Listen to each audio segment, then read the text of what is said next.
Velkommen til Emigrantmuseet i Farum Kulturhus, hvor der netop nu er kommet en ny udstilling kaldet Det Søgende Menneske, som vi, det vil sige spiritismen, er en del af. Udstillingen er gratis og løber til og med den 31. oktober. Og vi har bidraget med spirituelle fortællinger og også nogle værktøjer, som vi benytter i åndelig kommunikation.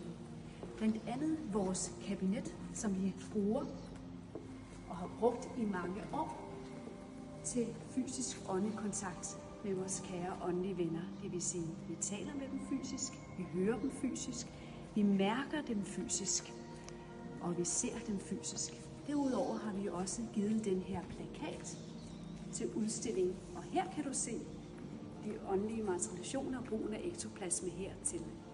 Jeg har bidraget med en spirituel fortælling omkring det at være spiritist, og oven i købet har de taget 2 spændende bøger med omkring det banebrydende medie, Ejner Nielsen, som også er på plakaten.